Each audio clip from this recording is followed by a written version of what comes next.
I came across this video. This video is about it's done by I can never say his name. Aztecross. It's done by Aztecross. It's about Destiny 3. It's titled "I'm making Destiny 3 and I need your help." It's actually, this is kind of a reaction inception.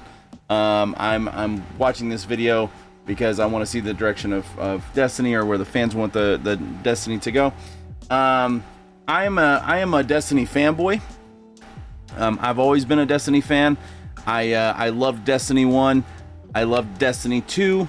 But the immersion of Destiny 1 is really what kind of drew me in initially.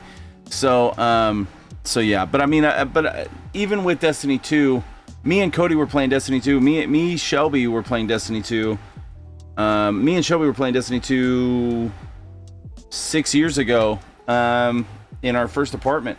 And I mean, I love Destiny. I love Destiny. They did a lot of stuff that nobody liked. They did a lot of stuff that everybody liked. But one thing that we can all agree on is that everyone, like, if you liked Destiny, if you played Destiny, even if they did something you didn't like, you still played Destiny. It was an insane community-driven game. It wasn't just another game that comes and goes. It was immersive in terms of the player experience, being able to experience it with other players as well. And like I think one of the biggest things about Destiny 1 for me was some more of those aspects, like and yes, you had this in Destiny 2 as well, but in Destiny 1 for me, what really caught my attention was I could go, if I wanted to raid, I could go to the tower and I could be like, hey, is anybody else interested in a raid? You know what I mean? And yes, now you can just queue up and you can find a random team to raid with or whatever, and that's fine. However, in Destiny 1, when you would go to the tower and you would say, hey, I want to find a team to raid with. This is my position. So like when I did it with Vault of Glass, right? With Vault of Glass, the original Vault of Glass, I would be like, hey man, I know this position. I know the Venus position. I know the Mars position, right? I can play those spots, and you guys do the rest of what you do. You guys already do this as a team, or whatever it be. But like, man, it was just so immersive, and like you could get in with players. And I met some of my very best friends on Destiny 1. So that's where I'm at. That's what we're doing. I want to watch this video, kind of see. The problem is that Bungie fumbled so hard. Fumbled so hard with Marathon that that the rumors are kind of out there that they're either gonna keep providing live service to Marathon, which I think they have to, but at the same time, right? At the same time, Marathon needs to die. And they need to get their focus back. The problem is that none of us asked for Marathon, right? Nobody asked for Marathon, and not only did nobody ask for Marathon, but we didn't want it. We wanted more Destiny. We wanted you to keep expanding on this universe that you created for us originally, and like we were already happy with Destiny. Yes, I mean Destiny did get repetitive and stuff, but they should have been in the development of a Destiny 3 a long time ago. Destiny is your flagship game now, especially when Sony took over and Sony bought it. My take is, regardless of the other game, they made D2 should have ended in D3, should have been announced last year before Final Shape. I agree. I think that Destiny honestly is a cornerstone, or it could have been a cornerstone. This everybody plays it, right? It could have been the cornerstone of the community. Like, hey, I'm getting tired of Warzone. I'm getting tired of Arc Raiders. I'm getting tired of this, that, and the other thing. And let's go play Destiny. You know what I mean? Like at the very end of the day, you and your buddies could get on and you could go back to Destiny, and you could revisit it, and it was fun. There was no pressure. There was no craziness. it was a nice, you know, I mean, even if you were raiding, it's still a relaxing game. It's a game where everybody can have fun, not just a certain type of people, not just PvPers, not just PvEers, but like you can get together and do it together, and like that's the whole thing. It's like trying to keep that favorite dog alive because he's your best friend, but he's hurting. Yeah, I agree with you. I agree with you. I think that I mean, that kind of nails it on the head, really. Like, but Destiny is Bungie's flagship game. I don't understand these big studios that don't listen to their community. I really don't. I will never for the life of me understand why these big studios, it started with Activision, kind of, why you don't take the community's guidance and you don't do what the community wants, you do what you want, thinking that they're gonna like it because you want to throw them a curveball or something. It's like, dude, don't do that. Just give us what we want so we can have that moment where Yoda, you know, fights Dooku and you finally see him get to fight, you know what I mean? It's this big epic thing. And everybody just stands up and whoa shit, you know what I mean? And like just give us what we want, damn it. Fuck. You know what I mean?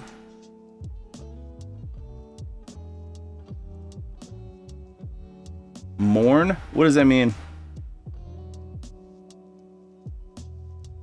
Oh. You guys can't spell? Yeah, that makes sense. Anyway, let's watch this video and let's see what's going on. I've yapped too much. Let's get into it. Hold on. All right. They tried to rework this, obviously, in the Year of Prophecy, which didn't really work. Hold on. I gotta turn the damn volume up.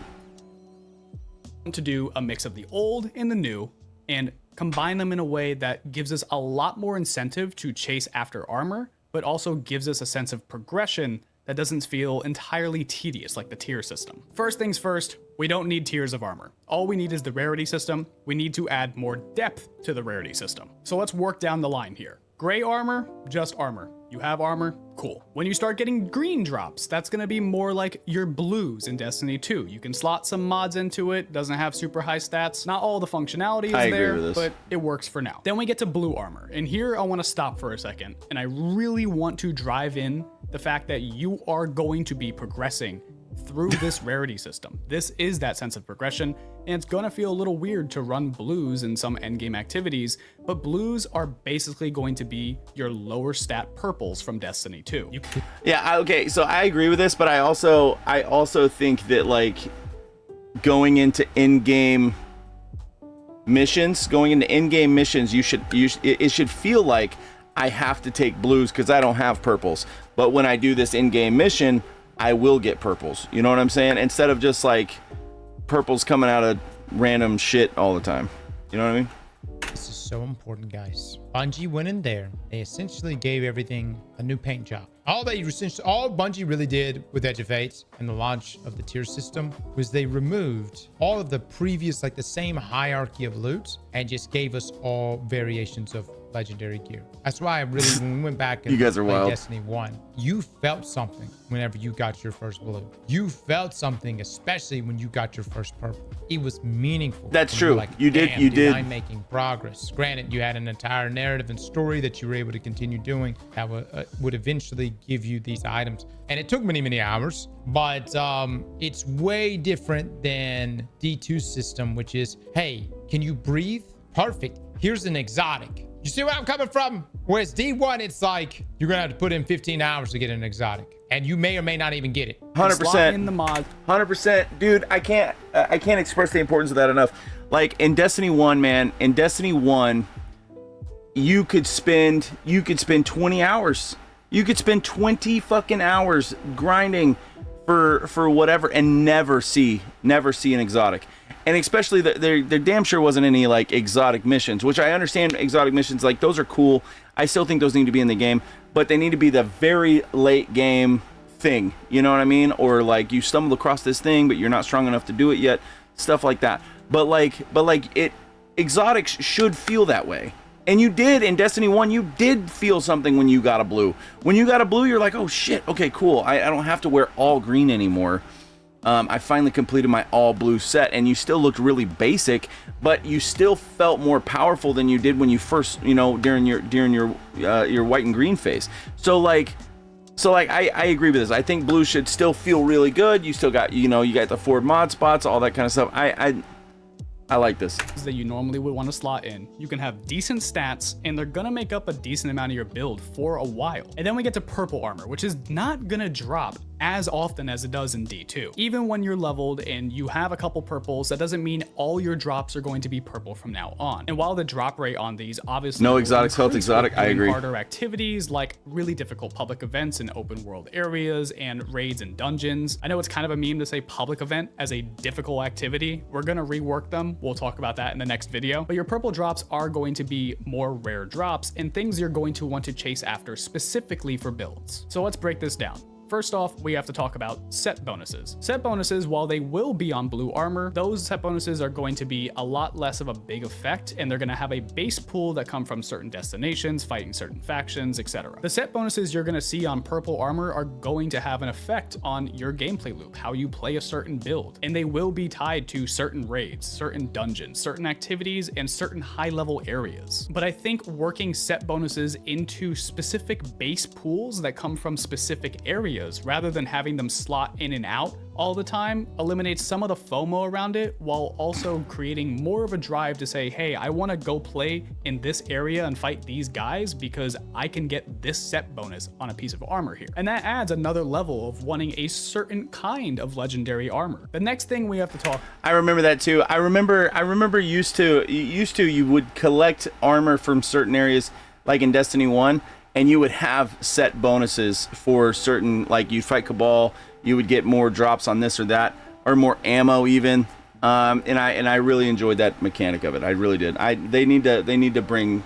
This is all on point. All on point. About with legendary armor is the new stat system. While we have weapon, super, class, grenade, and melee, we have a new stat in the stat system called affinity. And affinity ties to all of the scaling keywords like scorch, shatter, bolt charge, threadlings, etc. And this stat is going to be the means in which you use to spec into those specific kinds of abilities within your build. The first 50% of scaling of affinity is going to work to applying more stacks faster. And the second part of that scaling is going to give you more of a reward in a bigger burst of damage upon reaching max stacks. Obviously, if it's not damage, it's more healing or whatever else the effect would be doing. For example, in Destiny 2 terms, 0 to 100, you build up scorch stacks faster, leading to an ignition. 101 to 200, that ignition does way more damage, and maybe it even spreads around to other targets. The other reason why we have to talk about the stat system to talk about legendary armor is that legendary armor will have what is called an elemental affinity. This will be a random roll that you get on each drop of legendary armor, and it will be tied to a specific elemental damage type. So if you have a piece of armor that drops with a solar elemental affinity, scorch and ignitions will benefit more from that affinity stat. And probably the biggest part of how elemental affinity works with legendary pieces of armor is the fact that this is where your fragments will go. When you have a legendary piece of armor and you go to the mods, it will have all the base mods that blue armor has, plus an elemental affinity fragment slot. 5 pieces of armor, 5 fragments. If you looked at the build crafting menu I made before, there's no spaces for fragments there. That's not because I forgot them, it's because it's tied to your armor. This incentivizes the player not only to want to get the better set bonus and the high stat roll, you also want the piece of. I dig that. That's unique. That's unique. That, like, Bungie, damn it, like get these guys that. Get these guys on the development team, man. Like figure it out. These guys have unique ideas. I don't understand, man. I really don't. I don't. Armor that you have in each slot to work with your build. If you have multiple pieces of armor that are solar elemental affinity and you're making a scorch and ignition build, that's going to amplify the effectiveness and the potency of that build so much more. But you're going to have to go to places to be able to get those specific things. Maybe one public event in a certain area or the raid for that given area drops a set bonus that ties into ignitions really well. How are we feeling? How are we feeling about it? And it's interesting on paper. In practice, it's hard to say. You're going to want to run that to not only get that set bonus, you want to get good stats, and you're going to want to also have a solar elemental affinity. Now, I really like this whole system, and I think it adds a lot to the game, the affinity system, how the armor works, but there is also the worry that affinity is kind of the new must-have stat, and I don't have a workaround for that right now. If you think of one, if you have an idea of how to work around that, let me know. But I really like the system. I wanted to put it here as just an idea to put out there for more incentive to get armor and different ways to build craft. But as of right, I think, like, honestly, I think that, I think what this is saying basically is like, if you really think about this shit, right? We've seen two different people, a couple of different people now. And people in chat, people in like all chats, right? All chats, like everybody wants a D3, man. Everybody wants a D3. What is the problem? Like, you spent all this money on Marathon, right? Something we didn't ask for, by the way. We didn't ask for that. And not only that, but you completely switched lanes. You have no experience with extraction shooters, first of all. Secondly, like, your Destiny flagship game, the only reason that you had the money to do Marathon in the first place was because of Destiny. How are you going to let Destiny go altogether like this? How are you going to let it go like that? That doesn't make any sense. It doesn't make any sense. It makes no sense. And Bungie is owned by Sony, so Sony should be greenlighting all Destiny stuff. Damn whatever the guys at Bungie wants to do. Oh, we want to do this Marathon thing. We want to do, you know, year 2 during Marathon. We're gonna put out an expansion like Taken King and Forsaken or whatever, and we're gonna flip Marathon around year 2. Well, no, you're not. You're not gonna flip Marathon around year 2, and let me tell you why. You're not gonna flip Marathon around year 2 because no one cares about the game in year 1. No one cares. No one cares about the game in year 1. Everyone cared about Destiny. Everybody cared about Destiny. Everybody was playing Destiny year 1, year 2, year 3, year 4, up into year damn 11. Everybody played Destiny 1. Everybody played Destiny 2. You don't have that with Marathon at all. At all. What are the hold on. What are the stats here? What are the stats? Let me find out.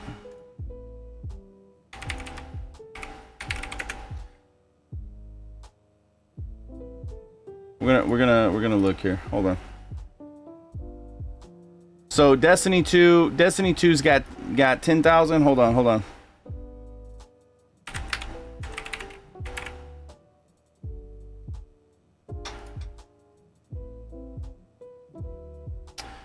Okay, so right now there's 8,565 players playing Marathon. 8,000 after launch, bro. We're not even, what is this? It's been out for what, 2 months? Came out in May. Did it come out in May? It didn't come out in May. No. Hold on. April. Came out April 19th, right? Yeah, April 19th it comes out. And you had 24,000 players. 24,000 players. Let's go to Destiny. Destiny is beating the socks off of Marathon right now. Right now. Inactive players. And Destiny has 9,536 players on right now. And Marathon has 8,000. 1,000 less. I mean, don't get me wrong, neither one of them are impressive numbers. However, you still got a stronger player base in Destiny, man. And dude, you would have so much more than 9,000 players if you would just give them what they want. Remember the reviews are great for the people that are still playing. The reviews are great. Oh yeah, for Marathon. Oh my god. Sure, man. That the reviews are great for the 8,000 people playing it. Holy hell. And I mean, like, okay, let's compare.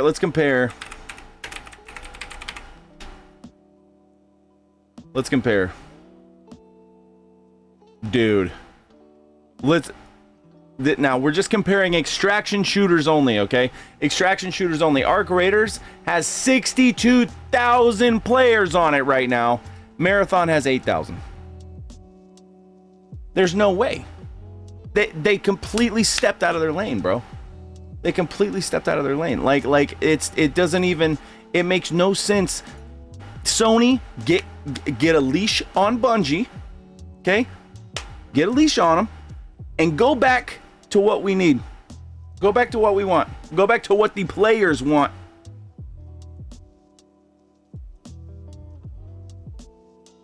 Sony can't take credit for Destiny. They were expecting to fund marathon gameplay. They funded Marathon to show off how good Sony was. I mean, yeah, but you had the developer. What was his name? Oh God, I can't remember the developer's name that was working for Bungie at the time. The developer's name that was working for Bungie at the time sold Bungie to Sony for like $3 billion or some shit. And Pete, Pete something, and he sold it to them. But dude, he promised them all this stuff. He's like, yeah, we got this, and this in the works. None of that means anything. None of that means nothing. You know what I mean? It means nothing. And not only that, but if that was Sony's intention, was to buy it and then do a marathon and be like, oh yeah, we're better because we bought Bungie and now we're putting out this. I mean, well, clearly, I mean, in terms of case studies or what's the word? In terms of like proof of concept, you fumbled it. You need to go back.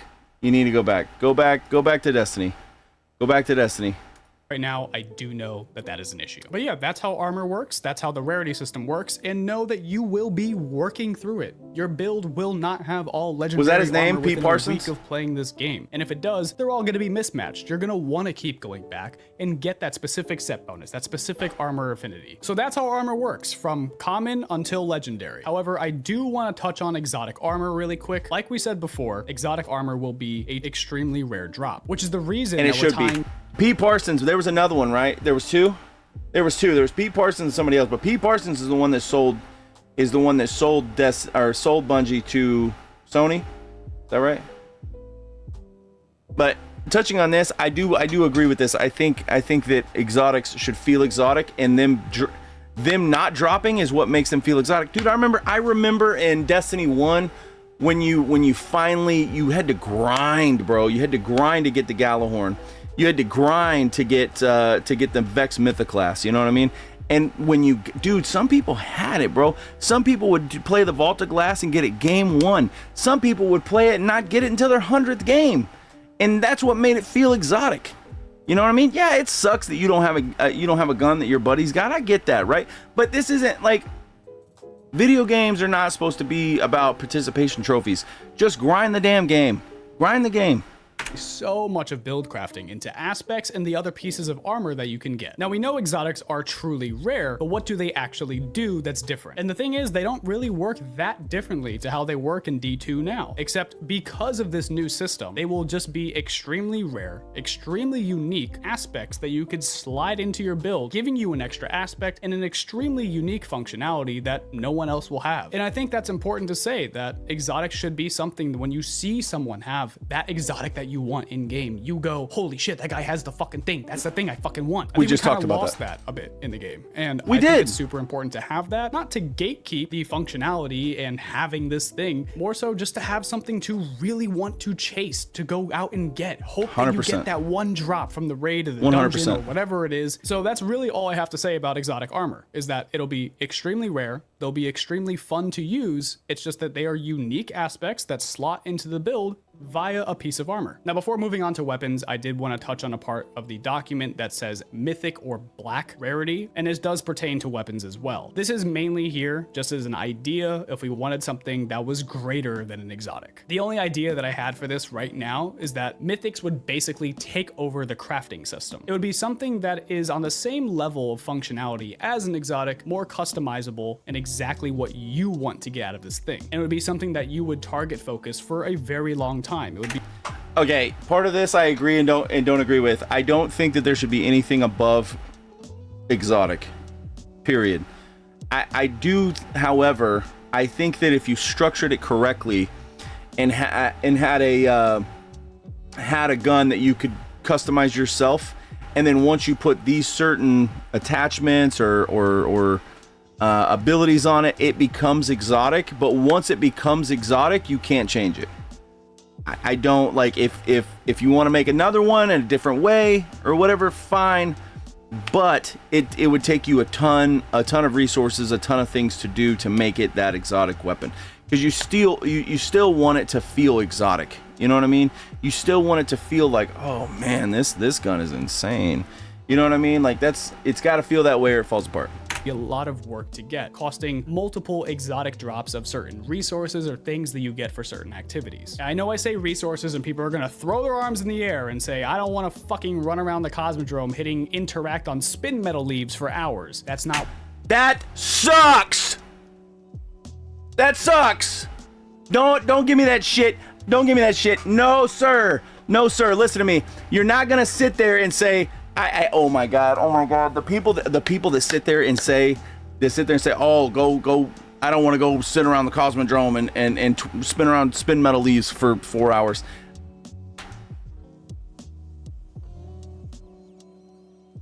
Bullshit. Don't be the guy that's like, oh, I don't want to go grind for materials, but and then tell other people to go get a job. It's wild. That's wild. Don't tell other people to go get a job if you're not willing to sit there and do the work too. You want an easy game.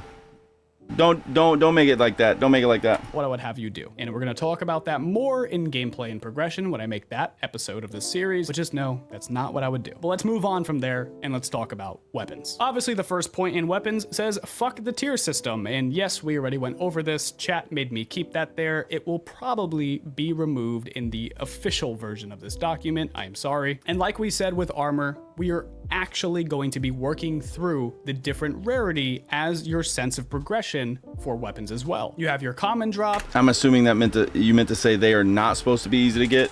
That's what I'm assuming. And then you have your green drops. Those are basically the same thing that we talked about in armor. And to give some quick examples of what blues in Destiny 3 would be, we're thinking about guns that are legendaries that have decent rolls that just aren't the ones you pick in Destiny 2. I'm talking about this guy right here. I love this gun. I've never seen anyone use this shit. It's not the best thing in the world. If I had to do a day one raid or extremely hard content, if I was doing a GM, I'm not gonna lie, Chad, I've never even seen that gun. Opting to pick this thing, but it would get the job done. It would be fine. It's just not the best. Those are your blues in Destiny 3. Let's talk about the legendary drops for weapons and the return of adept weapons. A legendary drop in D3 are your Zali's Banes of the time that it held the reins of the whole game. They are weapons that will dominate the sandbox. They are something that you're going to know by name, know what perk roll you want, and you will actively seek out that gun. This is the gun that you are playing the raid for. This is the gun that you were going into the GM over and over and over again to get the perfect roll, the god roll that you are seeking. That is a legendary gun, not this. This is not a legendary gun. I've never even seen anyone put this on. But the next thing we need to talk about is the return. I've used that hand cannon. It's all right. You know, he's right. It gets the job done. Of adept weapons. I think the tier system really jumbled people's brains in understanding what adepts really were in comparison to what a tier 5 weapon is now. And what we need to understand is an adept weapon was a tier 3 gun. That's it. People just like adept weapons in name. So you know what? Let's give it to them. Adept weapons in D3 will be shiny drops, will have multiple perks per column, they will be enhanced, and they will have unique origin traits. I think the most telling example of what people want to chase after in a weapon is when they added GMs back into the game. When they added the GMs back into the game during the Year of Prophecy, you were able to get Horror's Lease. It would come with a unique origin trait, and that was the only place in which you could get it. People actually logged back on to play a GM to get a good roll with the unique origin trait. These are things that should be tied to what adepts are. Get rid of the tier system, make I'm a little weird on this. Adepts the best thing that you can and make them. I'm a little weird on this subject when it comes to the adept versions of stuff. I get it, I understand, and sure, but like I remember like in Vault of Glass, you had to keep running Vault of Glass to get the roll on the Hawk Moon that you wanted, right? And then they came out with the Hawk Moon Adept or some shit, and it was no, not the Hawk Moon. Yeah, it was a Hawk Moon. It was a Hawk Moon in Destiny 1, right? But like, oh, that was exotic. That was exotic. What the fuck? No, we're talking about legendaries only. Anyway, the point is, I don't like the adept idea. Not really. I mean, people do like the name, right? But if you tied the adept version to like a shiny drop, like the gun has a different cosmetic and looks better, looks newer or something, I think that works. I don't think it needs to be all that origin trait crap. I don't think we need it that it doesn't need to be that deep. Legendaries that have multiple perks in the column, they're all enhanced, a unique origin trait, and they're shinies. They're extremely rare, you have to play harder content to get them, or... Why's this hand cannon got full choke? What? I do like the different scope options. And you get the SC Hollow right there. Good. I don't know about the others, but when you incandescent, make it too easy on the to topic complete of a build, this, the grind how game. would you guys feel if Bungie... Yeah, it's and not I know satisfying. I'm really getting off point here, but how would you feel if Bungie tied range to zoom again? Remember, they decoupled it way back. It's harder to bounce. It is harder to bounce. I will say, again, the huge reason why they decoupled it is because it's harder to bounce. But it made certain scopes, you know, really, really good. You can tack on like 10 extra meters of range, you know what I mean? play content that has legendary drops with an extremely low drop rate. In terms of weapon rarity and what an adept weapon means and what is fulfilling to get and what we would chase after, I think that fills most of the boxes. Exotics are exotics, adepts are rare and really good. Legendary weapons are your Zallies, Banes, and guns that are known by the whole community by name because of how good they are. Blues are shitty purples. You work yourself through the progression. That's weapons. Outside of weapon rarity though, what I have here that would be new to the weapon sandbox is basically different kinds of archetypes and different synergies with different kinds of weapons. Maybe for akimbo weapons with perks like Burning Ambition, you would apply scorch stacks faster because you have 2 of the weapon, but they have a lower base damage. And stuff like melee weapons actually having some sort of gameplay loop and different kind of playstyle, giving you a trade-off of being in a more dangerous position, but giving you an advantageous advantage because you're opting to use something like a sword. Maybe the swords have more of a build crafting potential because they interact with your melee and your grenade in different ways. These are all just baseline ideas that I have in the document. If you have any way to expand upon these, let me know, or if you have any ideas for kinds of weapons that you haven't seen in the game that would have a specific functionality that isn't filled by the sandbox yet,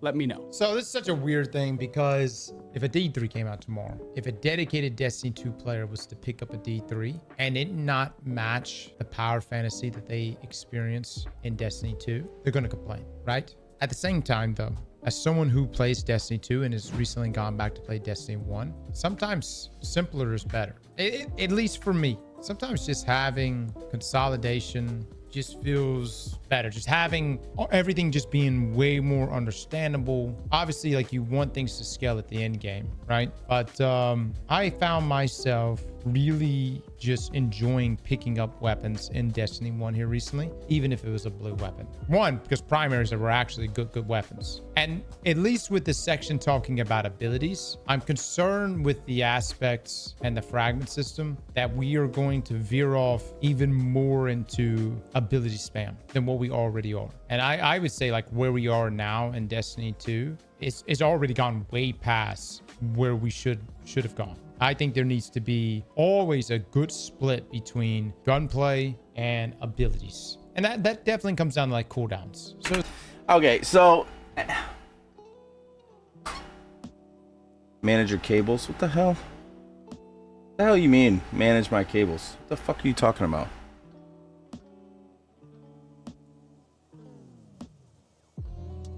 Have you noticed his foil in the background? Man, shut the fuck up. That keeps the heat out of this damn bus. What are you talking about? That has to be there. Anyways, listen. So, like, when it comes to D3, I don't think that... here's my take on it, right? I don't think that it needs to be a progression moving forward past D2. I don't. I don't think that it needs to be, oh, let's go to a different universe, let's go to a different planet, let's go to all that stuff. I don't. I honestly think what would really be good... This is just my opinion, but I think what would be good for the game and the community is a prequel. I think that go back to right after the collapse. Like the first speaker, the first tower. You've got the hunter, you've got the titan, you've got the warlock, right? But everybody's just learning this for the first time. And they have very basic, not basic, but they're different because they're the first additions of these abilities, right? And then that way you got, but there's plenty of story to tell between the collapse and Destiny 1. Plenty.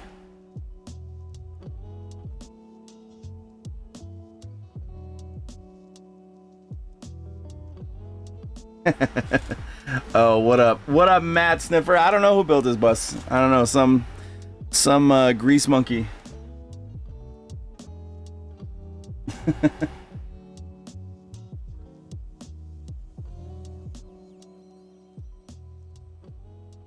Bungie is actually the Illuminati. Someone call him a donkey. No. But dude, I don't know if you saw the video of this, but I put in this desk right here. Kind of neat, burnt wood type shit. Type shit on the stack. You know what I mean? But no, I think a prequel. I think a prequel where you show the collapse, you show the beginning stages of like what it looked like, the beginning, the very first Guardians, and how they developed into what they are. I think that would be insane. Because I mean, like, first of all, everybody wants an origin story. We have the ending, right? You could play this like Star Wars. You could play like Star Wars where it's like, okay, we have the end. We have the end of it, right? We've got D1 all the way to Final Shape. Final Shape was kind of the conclusion for me, right? So D1 all the way to Final Shape. Now let's go to the prequels, you know, 1, 2, and 3, and let's do those. That makes sense to me. It makes sense to me.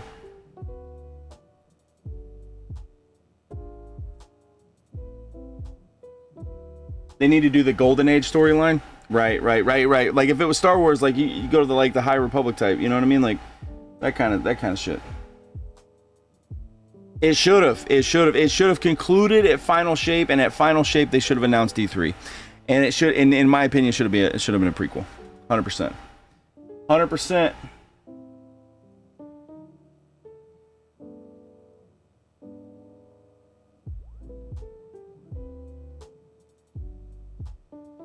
My thing is D3 can be the Golden Age or the Fall. Yeah, that's what I'm saying, man. Like if you show the Fall, if you show the collapse, because that's what they always refer to it as the collapse. If you show the collapse of the beginning of the Destiny storyline, right? If you show the collapse, and you show regionally where that is, right? Regionally, where did the collapse happen? You know what I mean? You show all of that.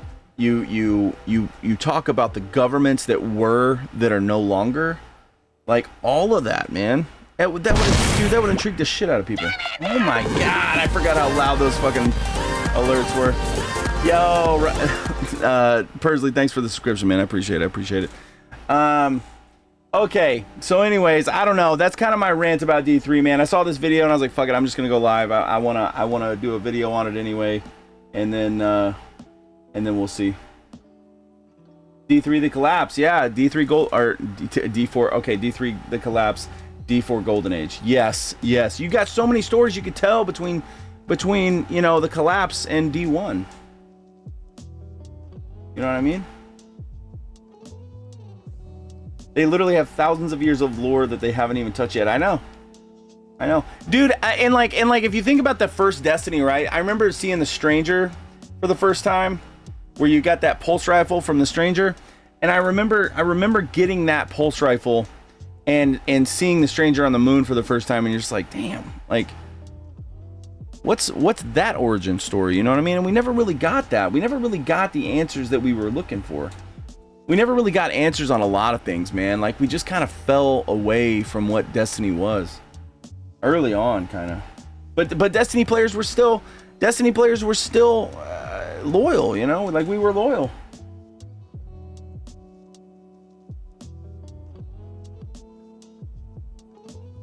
Oh, we're never gonna see a Cade origin story.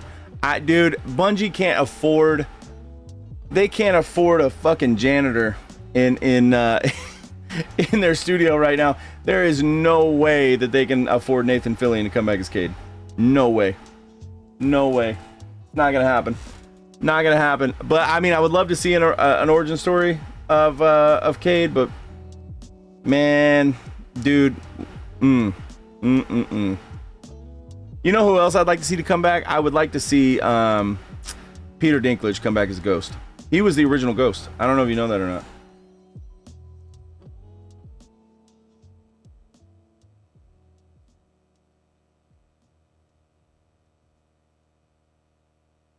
Oh, we could see him as Cade 1.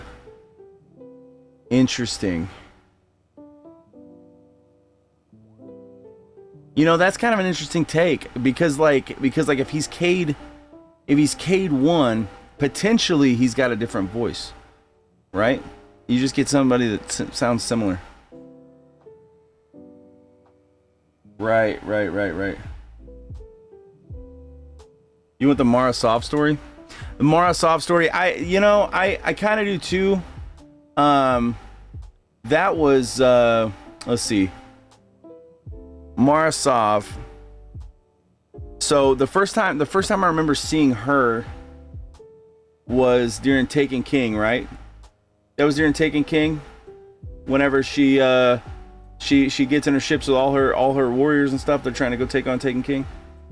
And they kind of get messed up. You don't even see Mara Sov after that for a while. Yeah. So I mean, I could see that too. I could be on board with that. 100%. Like, what's the Queen's origin? That's interesting. I would also, speaking of that, actually, I mean, even seeing the origin story of the Fallen, or that's what they're called, right? Not the Fallen. Like, I want to see the origin of the Exos. That would be such a steampunk, dude. That would be such a steampunk thing to see. Like, yeah. The elixir, anyway. But like the origin of the Exos would be such a steampunk thing to see. You could frame that whole thing in a steampunk type of era, right? Like kind of like League of Legends or that show that just came out on Netflix. But like you could frame it like that. Another thing that I want to see too are the Awoken. The Awoken. That's what I'm talking about. I want to see the origin of the Awoken.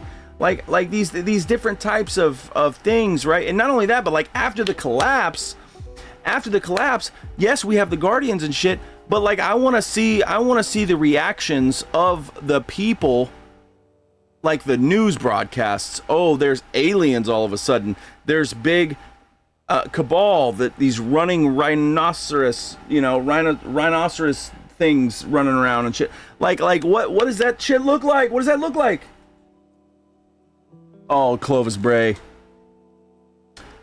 Oh man, if I had any origin, I would want to see Clovis Bray. Yes. Yep. You know what I mean? But like, there's so much there, man. There's so much there to explore and take us in different places. Like, go to the origin, man. Damn all this like oh, okay, we've got we've got all these new powers and shit. Let's go forward. Let's go backwards. How is this? I don't know why Automod caught that, to be honest. Fucking Warlord.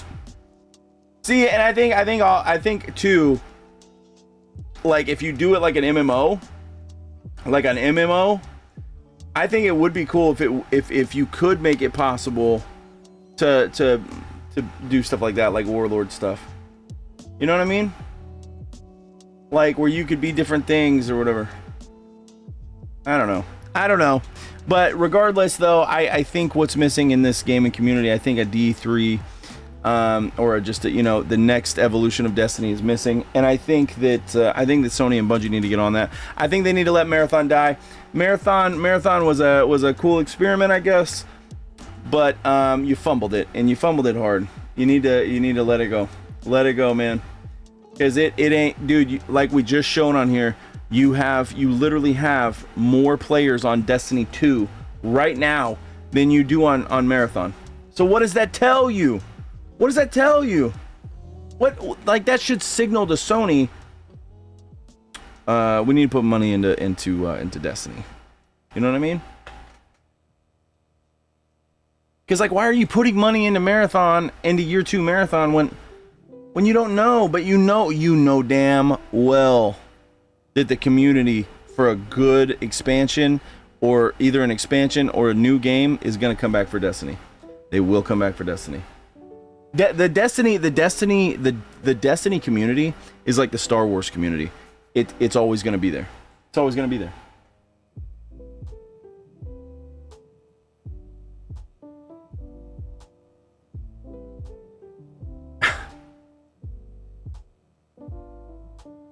What are you talking about? Space races?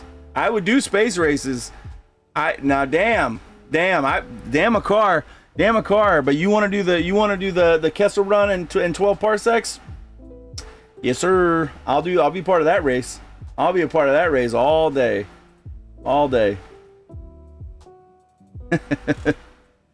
Oh shit. But yeah, we're probably gonna get into Arc here, but I wanted to come on here and do this because I I love Destiny, man. I love Destiny, and I wish it would come back. It's probably one of the only things that would bring me back, like, is a new game or a really good expansion. But like, I just wish that it was at least what it was before, so like we could get back to it. You know what I mean?